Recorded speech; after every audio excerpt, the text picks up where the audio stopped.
Hey everyone, welcome to the Commissioners Clubhouse and the LCC Network.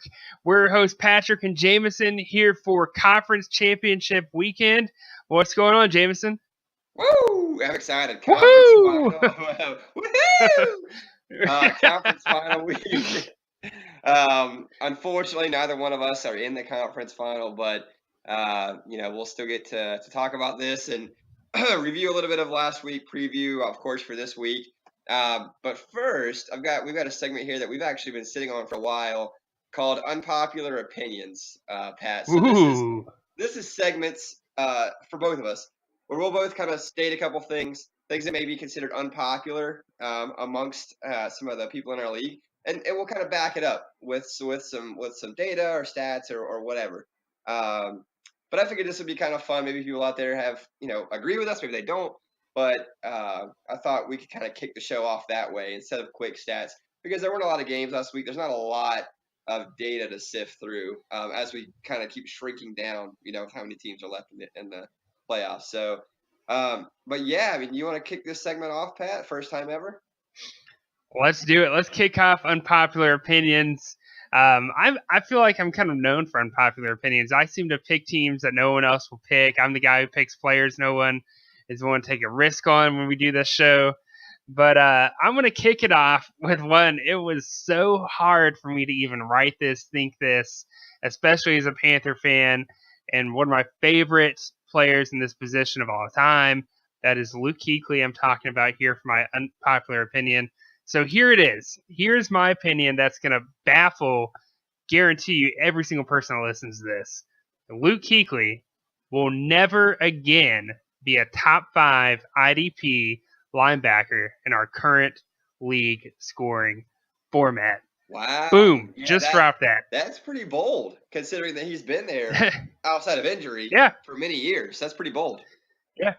Actually, so last year, I mean, he wasn't the only reason he was not in the top 5 last year was because of injury, which definitely killed what he could have done. But let me dive into that a little bit. Let me defend myself because I get it. As a Panther fan, it's hard for me to even talk about this. And I hope I'm dead wrong. I hope I'm so wrong about this, and I hope I eat crow.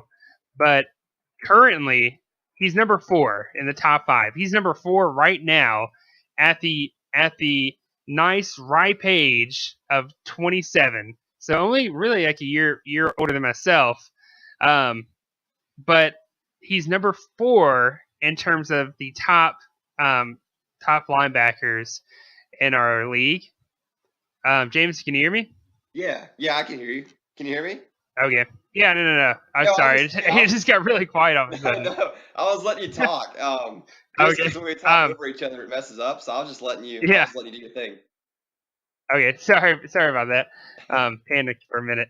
But no. All right. So that's all fine and dandy. But here's the thing. Up until last week, that phenomenal game he had, he hasn't done anything special most of the year. In fact, in 2016, this shows the production, how it's dropped. 2016, 2 years ago, he was averaging 37 points a game as the number 1, in terms of points average, number 1 linebacker and possibly IDP player in the league.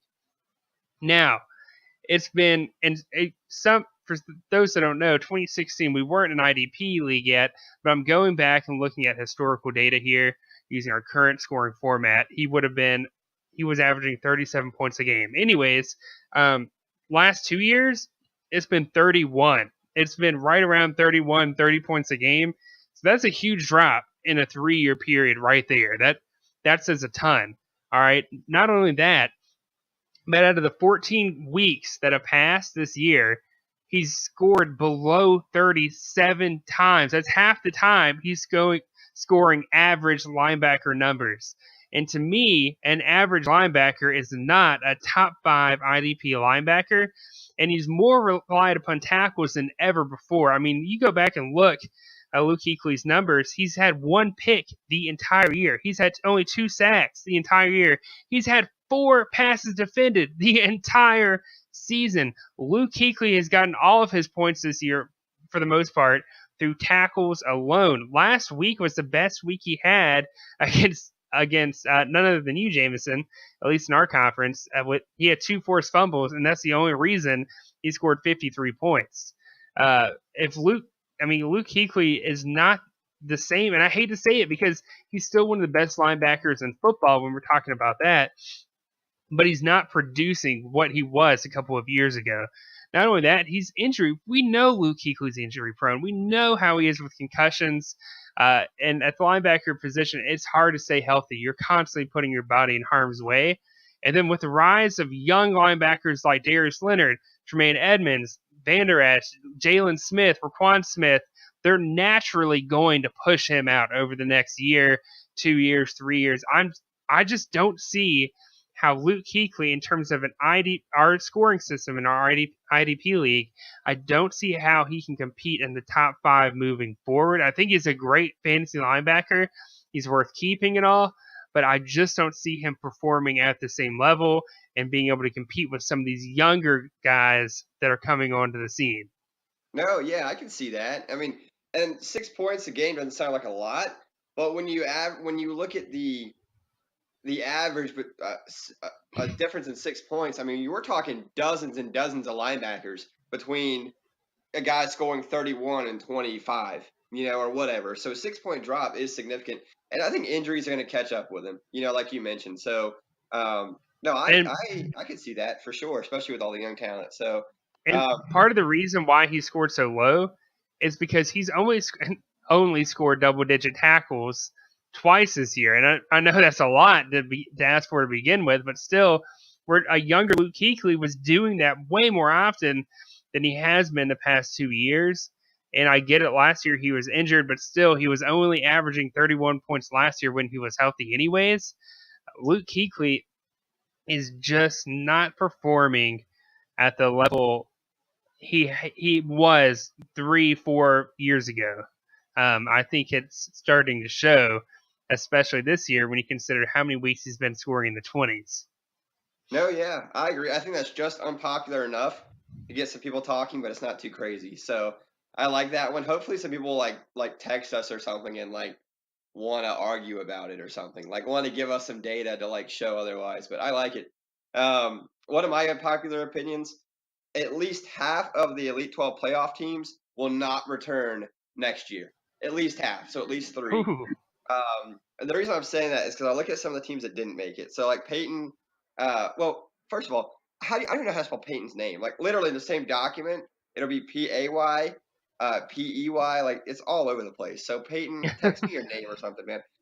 Anyway, so he won his last 3 games, and over that point, he scored over 300 points in each of those games. He scored over 900 points in the last 3 games. So he definitely came on strong once all his talent got together. Cameron was pretty competitive before losing his last 3. And he has never missed the playoffs in back-to-back years. So, I mean, if there's a rebound team that you could put money on, it's probably Cameron. Statistically, Mike had a better season than Jade and could easily win next year after winning his division in his rookie season. So he could come back and knock Jade out. This one sounds like a long shot, but Bryson's keepers will be relatively cheap. So he'll have a lot of early picks in the draft and the waiver wire. To build a more competitive team. And then on the other side of that, John, so your dad got in. He hasn't made the playoffs since 2015 before this year. And I think regression is pretty likely, especially in how competitive your division is. So I can see him getting out. So, I mean, with all of that kind of together, Peyton's strength, Cameron's strength, Bryson's ability, Mike's ability, John's regression, I could see this kind of conference, kind of mixing up a little bit next season. I don't disagree with you. I think that, half, man, I think it could be even more than that if you really look at it. Our teams, if you look at the performance of some of the lower level teams in our conference this past year, they were still beating the very best teams in our conference. Go look at Mike, what he did to Isaac in week 1. Isaac still remembers that. I still remember that. Look what Bryson almost did to you. Look what Cameron did to me. Not that Cameron's team was way off or anything, but I really think the competition in our conference is there's not much difference between the bottom and top teams, and I honestly could see those teams with the first couple of picks easily winning their division, if not even making a pretty impressive run in the playoffs next year for sure. Yeah, yeah, and they're very competitive. Speaking of conferences, that leads us to your other unpopular opinion, which I'll probably have a lot to say about this one. But why don't you go ahead and give us your second one there, Pat? This one right here, and to the people that have been in the league a while, since before the expansion in 2016, they may find this hard to believe, but for the teams that are relatively new, this might actually be relative. They probably think this all the time. I feel like my unpopular opinion, my second one, the rivalry between the Elite 12 conference and the Top Shotters conference is slowly declining. I honestly feel like, and I'm not talking about the competitive edge or anything like that. I'm talking about just the overall culture of the rivalry, the trash talking, the intensity, and so forth. I just don't feel like it's there like it was in 2016 when we first expanded to 24 teams. I remember that it was super tense that first year when we expanded the 24. I mean, there was a ton of trash talking going on between both conferences and stuff, and maybe that's just with the whole development of GroupMe and so forth. We have two basically different chats. People don't really talk across the conferences anymore. But newer owners have no attachment at all to the other conference. They don't. There's no. I mean, I'm not going to use Bryson. He does know some people in that conference actually, but Peyton, for example, has never met a single person in the Top Shotters conference. Go look at David over there, who's the owner of Abortion Clinic. He doesn't know anyone in our conference. I mean, half of the current teams, listen to this, half of the current teams that are in the league were not in the league. Half. Actually, out of 24 teams, I want to say it's only 14 teams out of the 24 were around before the expansion to the current format. And I think that's just a lot. There's just the newer teams, they don't. Week 12 means nothing to them other than the fact that they need to win to get in the playoffs, and the fact that the Little Critter Bowl is just the final game. Honestly, there's probably more intense games this week than there will be next week, because I guarantee you Billy's not going to know who Hunter is, and Hunter's not going to know him if they play each other, or Isaac isn't going to know Hunter, or Cody probably doesn't even remember Billy. So my thing is that I feel like the rivalry between the two conferences, honestly, is kind of taking a step back, and almost is becoming irrelevant to a certain degree. So I'm challenging both conferences. Prove me wrong on that one, because, like I said, it's just I feel like as we get new owners in, new faces in, there's really not much of a non-conference rivalry week. It's just a non-conference week is really what it's slowly becoming. Yeah, I mean, no, I agree with that. I think that's natural when you kind of move to the structure that we moved to, and it is unfortunate you don't get to see the Cameron Daquan games, even though that's not much of a rivalry.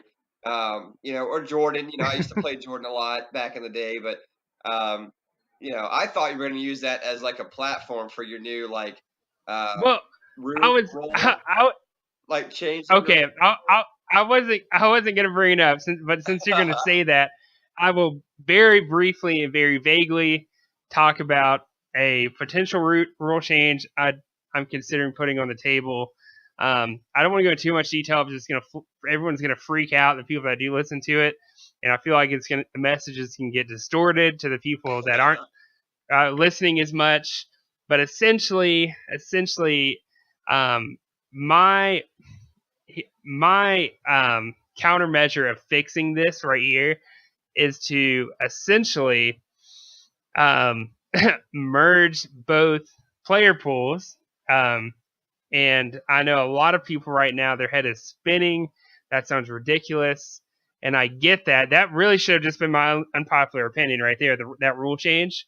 Trust me, I will be sure to defend this rule change a whole lot more in another episode, but we don't have time for me to go in a whole spiel and how I plan on breaking that down for everyone, explaining kind of what I mean by that and how that will affect the parameters of how this league operates and so forth. But no, if you look at the fact that we only play the other conference twice, potentially, once in week 12, and then if you're lucky enough to play in the Little Critter Bowl, then week 12, and more than likely, you probably don't know who that person is unless you've been in the league as long as you and I have, Jameson, since either the very beginning or before the expansion ever happened.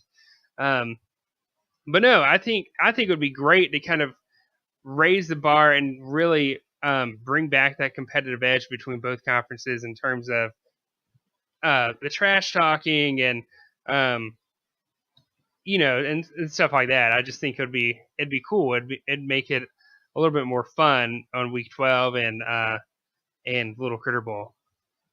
Yeah, we'll save some of the debate, because I'm not fully on board yet. We'll save some of that debate for another episode. But I thought that's where you were going with that, so that's why I said, "Oh, I'm going to be ready to say something about this," but then you didn't really go in that direction. No, I'm just I'm just putting a little appetizer on the table right now. Let it simmer there. Everyone get a little bite, get a little taste, because the real course that I plan on unveiling will probably be after the Little Critter Bowl, once we start talking about next year, because I don't want to take anything away from what we have going on right now, which is a conference championship, Little Critter Bowl, which is a pretty big deal for the teams that are in it. Yeah.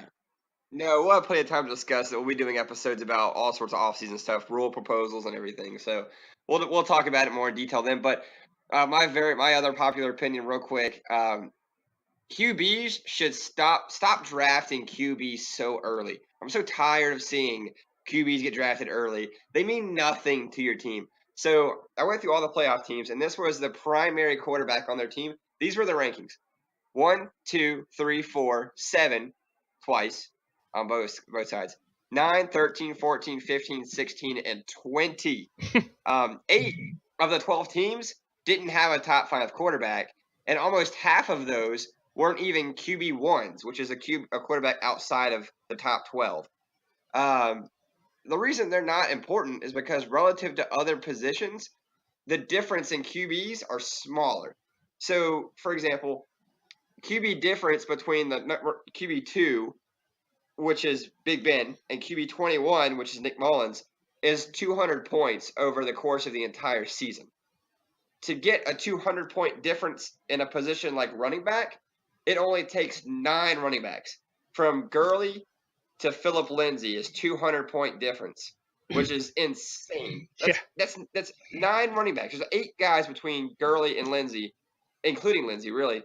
And it's 200 points. So you want to draft those running backs. You want to draft those receivers. You want to draft linebackers and safeties ahead of quarterbacks for that reason. I will say, though, I looked at all the quarterbacks when I was doing this analysis. Mahomes is the only exception. Mahomes is the only quarterback that should be drafted in the first 3 rounds. The reason for this is he averages 7 more points a game than Big Ben, who's currently the number 2 quarterback. That doesn't sound like a lot, but the difference between Pat Mahomes and Big Ben, who's number 2, is the same difference between Big Ben, who's number 2, and Phillip Rivers, who's number 16. So that's how much of a gap Pat Mahomes has on all the other quarterbacks. So if you can get Pat Mahomes, he's a first-round pick. Outside of that, don't draft quarterbacks ahead of round 3. It's just there's no reason for it. There's absolutely no reason for it. So that's unpopular. People like to get them quarterbacks early. So I just wanted to put in numbers what I've been saying for so many years. So no, I don't disagree with that. No, yeah, I mean, I know you're a guy that it just kind of depends on the quarterback for you. I'm more situational when I draft. Yeah, exactly. I think it all comes down to the situation. Yeah. When you took Stafford in that first round, you've always been a little more reluctant. No. Oh, yes. Yes. Since that happened. 2014.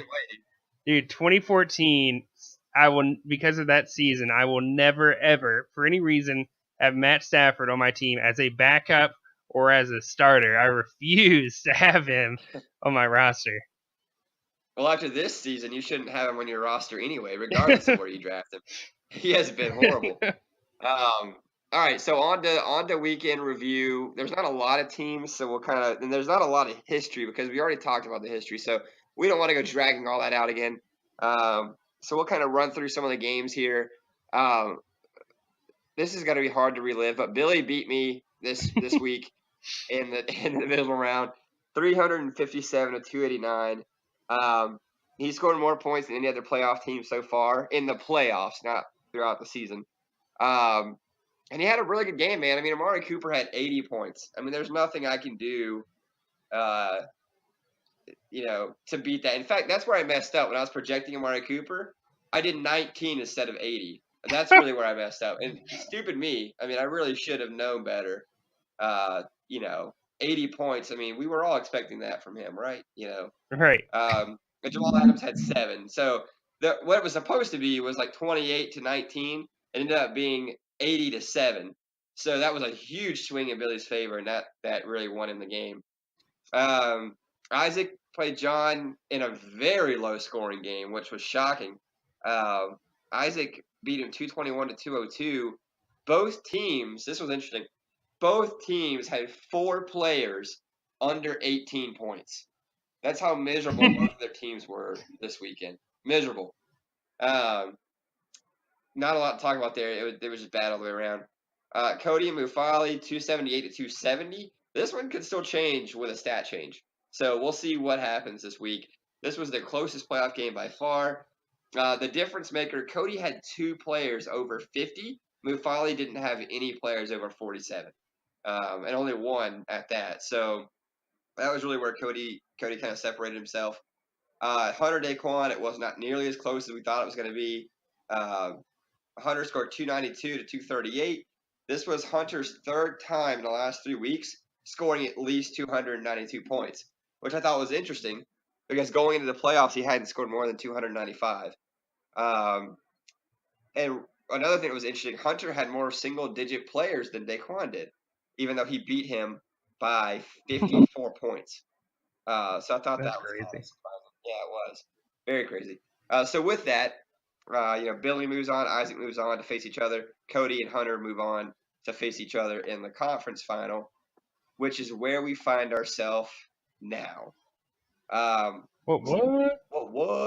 Playoffs? We're not in it? Don't talk about it. Playoffs? You kidding me? Playoffs? Yeah, no, we're not in it, unfortunately, Patrick. I was hoping that we would be doing stuff about our own teams here, and we could I know, right? and, be excited and be cheery, but alas, we have been defeated. I fell to the number 1 seed curse thing, which everyone's saying apparently that's a curse, and I fell victim to that. Hunter didn't though, so congrats to him. Is there any history of conference finals? I don't want to go over history so much about each team because we've been there, we've done that. Right. Right. There's really, honestly, if you did head-to-head history, if we're going to start off with Cody and Hunter, they played each other twice. Once this year in week 2, Cody won 263, 239.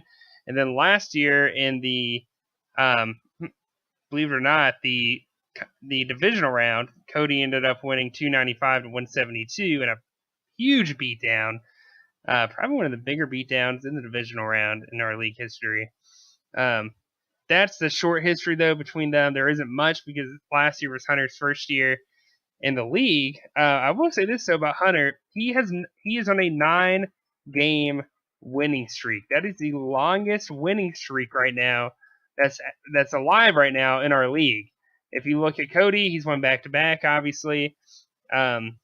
You look at Billy, he's on a 4-game winning streak. If you look at Isaac, he's now on a 2-game winning streak since he won the past 2 playoff games and lost in week 12 to Daquan. But no, and then obviously there's not much history between Billy and Isaac other than the fact that Billy has never, ever beaten Isaac. In fact, the closest, this is crazy, the closest he's ever come was in 2017, so last year in week 11. Isaac ended up winning 240-230, but they played each other last year in the wild card round, and Isaac just annihilated him 293-211. That was not a pretty pretty sight to say the least. No, but so playoff history, 3 out of the 4 teams have never made it this far before. So there's really not a whole lot of history of these teams making the playoffs to begin with, or just much history with their franchises in general. But we can start off with the conference / semifinal history. So for those that don't know, our league did not always have the same amount of playoff rounds as the NFL does. In fact, there used to only be 3 rounds. You had the wild card round, then the semifinals, then the Little Critter Bowl, and that was it. There was only 3 weeks. The season the playoffs went from week 13 to 15, and that was the end of the season. There was nothing week 16 or 17.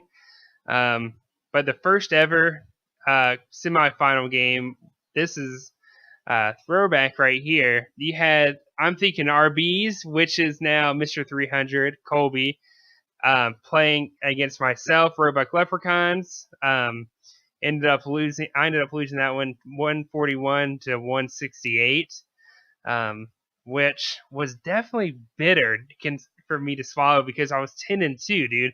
You think it sucks right now for you? Imagine being 10-2 and just running through everything and then falling to Colby, who had made the playoffs at 7-5. So, oh yeah, that was my exact situation last week. My exact situation, 10-2 and 7-5. So I know that. Yeah. I know that pain for sure. So that was in the first year. And that was the first ever one. And then the other game, the other semifinal game that year was Jade and Cameron, a classic rivalry right there. Cameron and Jade remember this probably like it was just yesterday, and they could tell you so much more about what happened in that game than I could. But Cameron, who was then Team Nugent, ended up beating Jade, who was Waterfall Park, 99 to 86, and actually relatively. Not really. No, that was a pretty close game. 13 points separated them. That was. I remember Jade was definitely upset about that game. I want to say maybe it was that year or the next year. One of them, I think it was Jade, had like a quarterback get hurt that game and only scored him like 2 points or something. Like something crazy happened that caused Jade to end up losing that one to Cameron. I'm pretty sure, if I remember that right. Yeah, it's a long. Time ago. Yeah, that was a long time ago. 2011 semifinals was this was definitely one that Cameron doesn't like to live down. Cameron beat me in the semifinals to make it even worse, 148 to 135, in another 13-point spread. The other game, you had masturbate and tackle, which was Ryan, who's no longer in the league, playing against Daquan, primetime players. Ryan ended up beating Daquan 149 to 133. And just so you know, Daquan was the 2 seed. I was the number 1 seed. And the 1 and 2 seed both lost in the playoffs. So, yeah, that was definitely pretty damn hard for me to accept back-to-back years losing there. And sorry, just so you know, Ryan ended up beating Cameron and the Little Critter Bowl there. I'm trying not to talk about too much about the Little Critter Bowl history since we'll probably end up talking about that next week. So don't want to spoil anything there for those that don't know the history as well. Then you had Jade ended up the next year beating Cameron in the semifinals, 115 to 61. And yes, Jade had changed his name by that point from Waterfall Park to Terrible Towels. And my dad ended up beating Nikki, who was Harry. I don't even know how to say it. Kulos. I don't even know. Ended up winning 103 to 80 in a pretty easy win for him. Then you fast forward to 2013 semifinals. You had myself versus my dad in a very close one. I ended up losing 179 to 170. Then you look at Jade, who ended up putting a beat down on Daquan. Me and Daquan, we have this history, man, of just having a great year and then falling apart at the end. But Jade ended up winning 141 to 92. You fast forward to 2014. Just trying to go through this a little bit faster. The semifinals was Cody versus Jordan, and Jordan ended up winning 233 to 147. That was the first year ever Cody made the playoffs, by the way. Was actually very close to making it. And then you had Jade beating none other than Daquan again, 261 to 193. And so you had Jade and Jordan facing off in the Little Critter Bowl then. 2014 semifinals, you had Jade ended up losing, believe it or not, to Colby, Mr. 300. And then you had Matt beat me in the semifinals, 242 to 228, and a really close one at that point. That was the highest scoring semifinal game in the league history. 2016 semifinals, you had Jordan just whiffing it against Matt, 148 to 84. And then this is even worse. Maria ended up beating me. That's my wife, who was then Saxon the City, 281 to 145.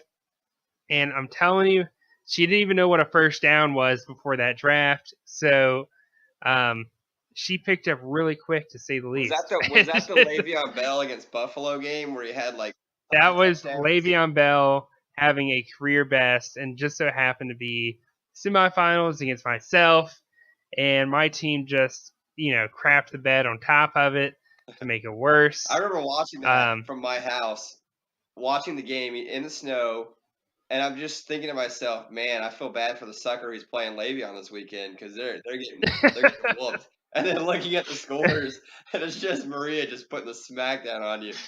It was so funny. Oh man! And then, wait, am I missing a game from 2016? Oh, you know what? That's so funny. So that was the year it was an 11-week regular season. Yes. Yeah, that was a really odd. Fantasy schedule. Anyways, last year's semifinals, which everyone here should more likely remember, you had Cody versus Colby, Steel Curtain versus Mr. 300. Ended up winning 291 to 234 in a blowout. And then you had Cameron, who thought he was going to run a train through Kyle. That is game with Jones. Ended up being the other way around. Actually, Kyle ended up winning 239 to 143. Wild Kyle ended up tearing it up. But no, that is the the 8 past 8 semifinal games. A lot of them, like you saw, have been blowouts. A lot of them have been teams that did excellent up until that game and just burned, crashed, and everyone died on their team. That's me. That's Daquan, obviously, probably more than anyone. But no, and then here we are, and then 2018, our 9th ever semifinal round, and you've got none other than Cody playing Hunter, like we said, and Isaac playing Billy. Yes. So I think this year, could we see some of that same stuff? What do you think? Do you think we're going to have some teams crash and burn that have just totally dominated in the regular season? Or do you think we might? According to my projections, which we're about to go over, I do not. Ooh. I do not see that happening. Just in case anyone who hasn't figured it out who's listening, yeah, we just merged the 2 episodes into one with a lot less teams. There's not as much content to just kind of do a ton of episodes every week. And from here on out, we're going to be going to 1 episode a week throughout the off season. We're still going to bring you content, but we are going to take it down to 1. It's going to give us a lot of time to work on projections, Patrick. So I don't want to get too much involved in it, but Pat, we are working on separately projections for IDP players and how to accurately predict how they're going to perform year over year. So we're going to kind of put some of that stuff together. We'll talk about that this off season. But we're going to go down to 1 episode starting this week. So with that, we'll kind of jump into our predictions now. Do you want to go first? Or you want me to go first? You go first. You start us off. All right. Yeah, I'll go first. So Isaac and Billy, I've got Isaac here, and this is not like a frustration against Billy or anything like that. This is all metrics. I went player by player like I've done with every other game. I have Isaac winning at 310 to 268, and here's why. Isaac led the conference in scoring, obviously. He had 3 straight games of 340 plus. That's not a mistake. You can't have 3 straight games of 340 plus and not be a dominant team. Isaac is one of the only teams, I think he probably is, maybe besides Cody, who hasn't gone 2 straight games without scoring 300 points since week 3 when he went 0-3. Ever since then, he's 9-2, and he scored at least 300 points. He hasn't gone 2 games in a row without 300 points.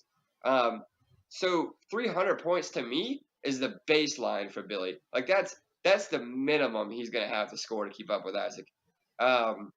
Another thing from last week, Billy's overall score looked really dominant, but he had 182 points from 3 players, which was more than 50% of his fantasy total from just 3 of his players, which is not what you want. You want your point total to be spread out over a lot of players, so you don't have weak links in your team. He didn't have that, and I also don't like some of his matchups that he's got with some of his players this week, relevant to what Isaac has. So Isaac has some really good matchups. I'm waiting for my app to pull up here, but so basically I have a 42 point spread for Isaac, assuming that the lineups stay like they are now. Although I know we both talked about earlier, we could see these teams switching back and forth throughout the week. But what do you predict from this game, Pat? I predict that the winner's going to win. No, I'm just kidding. One of these guys will win and go on to the final for sure. Yeah, for sure. I'd bet everything I own that one of these 2 teams will win this week and go on to play next week. No, and what if somehow miraculously tied and nobody no, forward and it wouldn't even let us physically break the tie. Like they were just permanently tied. We can't physically break it. Like they both just stop, and the whole thing just stops. Not a champion. That would be fitting to this crazy season we've had. So what do you have happening, Pat? No, listen. I'll go ahead and say it. It is so hard for me to even begin to do projections for either one of these teams because they are just so irrational right now. Listen, like for those that probably 90% of the people haven't been paying attention to what they've been doing to their lineups. Listen, at the moment, as I'm looking at Billy's lineup, which could change, and I pray to God it does change for his sake, he's starting 2 defensive ends. Who in their right mind ever starts 2 defensive ends unless your team is that bad? Like Bryson has never even started 2 defensive ends, and his team was one of the worst teams in the league. So it just blows my mind. Like before, and then Isaac, my God, Jameson, you remember this, and Isaac was texting us both saying like he was basically going to drop like at least a quarter of his roster this week, or maybe even half, something nuts, and just like go wild in the free agency. I don't know what he was thinking, but dude, they're both overthinking this. Yeah, you can't. And because go it's who was the guy who was one of the I don't even know the dude's name. Something like some unknown. He's a defensive tackle for the Colts. No one's picked him up this season for a reason. Like, can't be. I mean, he's cute this time of year. Like you got to dance with the date that brought you. Like dance with the date that brought you. Like they got you here. Stick with what you're doing.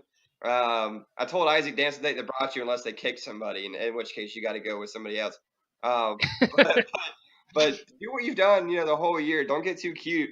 Going back to Billy, I get it. He's freaking out because he got 5 points from Detroit, or against Detroit, and he probably definitely should have had more points than 5 there.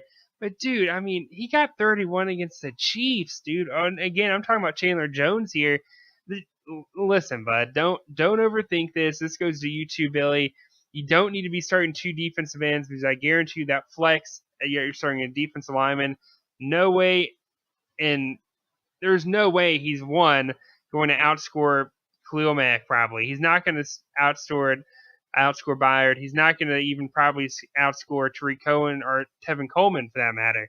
Dude, you've got way better options on your bench. Use them. Don't overthink this because you're much better than your lineup is showing me right now. Yeah, I know. Back to Billy. I've got my app pulled up here. I know why I didn't like his matchup very much this week. He's got Adrian Peterson. He hasn't scored more than more than 19 points 4 of the last 6 weeks, and they're playing the Jaguars defense. Excuse me, I'm a little under the weather. He's got Matt Stafford, who has been a complete dumpster fire for the last few weeks of the season, suiting up at quarterback.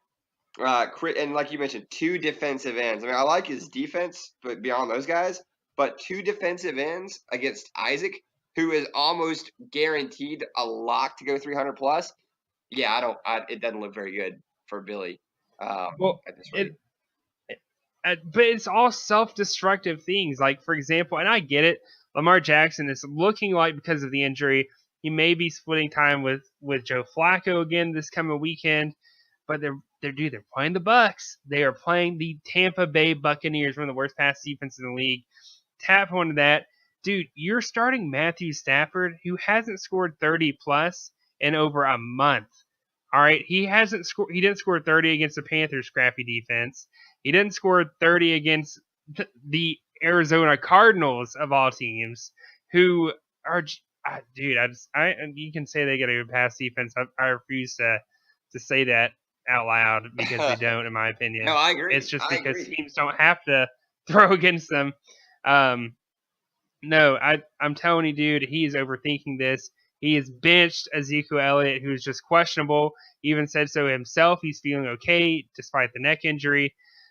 Come on, Billy. Come on. Anyways, so I based all of my projections for this game based off what their lineups were before they went just nuts and were thinking about doing some crazy stuff or have done some crazy stuff already. And this is before the waiver wire, before they end up cutting guys they're going to regret cutting probably. But I had, at the time, when he had Ezekiel Elliott in the lineup, and when he had Lamar Jackson in the lineup, and when he didn't have 2 defensive linemen starting, I had Billy scoring 280, and I ended up having Isaac scoring almost the exact same in a really close one, but I ended up giving the edge to Billy slightly because of the simple fact that he does have that home field advantage, the tiebreaker. But essentially, a 5-point difference between the two. I like both their matchups. It's just tough for me. And honestly, I will pick Isaac. I'll go ahead and say it. If Lamar Jackson does end up splitting snaps and Billy does start 2 defensive linemen, I'll easily take Isaac in a 20-point win for sure. But I think it's going to come down to that. And I'm just basing it right now, Tuesday night, here at 9 o'clock Pacific time, with their current lineups, or before they went and changed their lineups. That's what I had. But again, I'll flip that and take Isaac if the current lineup stays the same for Billy. Yeah, I'm going Isaac regardless. But I mean, if Zeke sits and he keeps Stafford in, that's an easy win for Isaac. Talk about an easy playoff road, man. Jesus. All right, so on to Cody and Hunter. We don't have a lot of time left. I've got Cody 336 to 291 over Hunter, so a pretty high scoring game. I like their matchups, but I really like Cody's matchups. Pat Mahomes against the Chargers on Thursday night. It's going to be a shootout. Pat Mahomes is going to go 50 plus in this game. Todd Gurley against Philly in LA. They're getting back on track. Brandon Cooks, DeAndre Hopkins, Deion Jones, Darius Leonard. No, it's in Kansas City. No, yeah, I'm talking about Todd Gurley in LA. Oh, sorry. Oh, okay, never mind. Yeah, I didn't catch that last bit. I was like, wait, what? No, I didn't realize that confusion. Yeah, man, Pat Mahomes is going to do 50 plus no matter where they play, if it's in LA or in Kansas City. No, Todd Gurley in LA, he's going to play great. Deion Jones, Darius Leonard, and Blake Martinez, those 3 guys are going to go over 100 points by themselves. So Cody is going to go absolutely ballistic. And Hunter, I mean, like I said, I think he's got pretty good matchups, but I don't like Matt Ryan against Arizona. I don't like Aaron Jones against Chicago. So there are a couple players there that I think he is disadvantaged playing against some of Cody in his matchups. So I'm giving the edge to Cody here to move on and play Isaac in the final. Ooh. No, I see where you're coming from there. You know, when I look at both these teams, I think this will be the higher scoring matchup in both of the conference championships, and probably the better, one of the more interesting ones to watch because of that. Because you're going to be seeing two teams with very favorable matchups that I like a lot. Matt Ryan playing against the Cardinals, love it. Dude, the Falcons have been horrendous this year. We all know it. Same with Arizona. But I'm telling you, he put up 40 in Green Bay last week. We're talking about Matt Ryan here. He can definitely do it again against the one of the crappiest defenses out there in Arizona, in Atlanta. Um, I think I think Matt Ryan could have a good game. Aaron Jones is going to struggle though. I like Hunter's receiving core a lot there this week. Jalen Smith, I'm a big believer in him. Alec Ogletree, you never know what you're going to get. He's like a box of chocolates. But turn around, look at Cody's team, and I'm like you, man. Unlike you though, Pat Mahomes Thursday night, dude. Thursday night sucks. I could actually see him scoring a little bit less than you think, and more of like 40 points. 40. Oh, that's awful. No, that's still really good. Pat Mahomes, even if he did 40, that's still good. But no, Yeah, he is going to go off. He's going to go off. it's That's going to be a high scoring game. it's possible. Like I said, it's Thursday night football though. That's always um, tough for any player to come around and play right after Sunday. Todd Gurley, he's got a matchup where again two back-to-back top 10 defenses. He's coming off his worst week of the season last week with only 16 points against Chicago. Look for Philly to try to run similar packages as the Bears tried to there. But with that said, we all saw how terrible the Eagles did against Zeke. So I don't see why Gurley couldn't do the same to them. Yeah, that ranking of being top 10 is only because they were a top 5 defense for the first 8 weeks. They have been atrocious on the Right. ground since then. So really, it's just kind of going backwards from where they were. They have been garbage in the past 5 or 6 weeks on the ground. Here's where this is the weakest point, in my opinion, and some may refuse to believe it, but I truly believe one of the weaker spots of Cody's team and is really the only reason, part of the reason why he's lost a couple games is his defensive line position. He's starting to force Buckner. I'm not a big fan of this matchup against Seattle, even though it is in San Francisco. He only had 17 against the Denver Broncos last week and what I thought would have been a better matchup for him. Deion Jones doesn't matter. He's going to have a good game. I feel like Darius Leonard, same thing. Blake Martinez, probably going to have a 30-point game or 26-point game, I would imagine. No, I'm picking Cody in this one, actually, too. Sorry I was postponing who I was picking. I was trying to drag it out.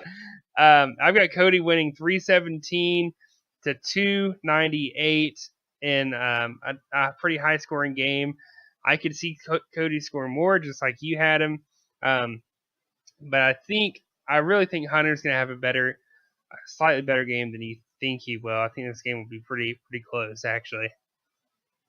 Yeah, I mean, I wouldn't be surprised. We got it, fairly close for the most part. We both have Cody winning just because his matchups are great. And if defensive line's your worst issue on your team, you're doing okay, I think. Exactly.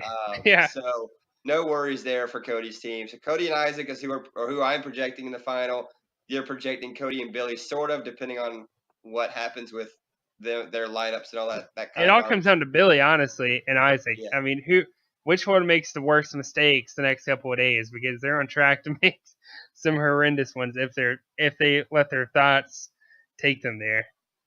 Well, we'll see what happens. Don't get too cute, you guys. For those of you who are still left, enjoy it. For those of you who aren't, keep listening because we're going to have a lot coming, here at the end of the season and into the postseason. Like I said, we're down to one show, but we've got a lot planned. We've got some things in mind. Like I said, we're working on doing some analysis for, IDP projections and stuff to get more accurate rankings. So there's going to be a lot going on. Anything else, Pat? I mean, with that, we're done. Yeah. No, I will say this definitely. Guys, definitely keep listening because we are going to keep going on throughout the off season and so forth. But go ahead and start thinking about rule changes too. That's going to be here in January. the whole proposal process and the voting and stuff, make sure you are logging onto the site so that you can do that and be a part of that, because that will affect everyone in the league. Guarantee you, especially from some of the rumors I'm hearing about some rule changes. Hey, you can't complain, man, if you're not going to just try to do something about it. But no, definitely make sure you're active and all that good stuff. But no, again, go ahead and vote on that poll on the My Fantasy League website about the league. Make sure you add any kind of constructive criticism and feedback to them, because it helps the site get better, helps their product get better, which helps us even have a better fantasy season.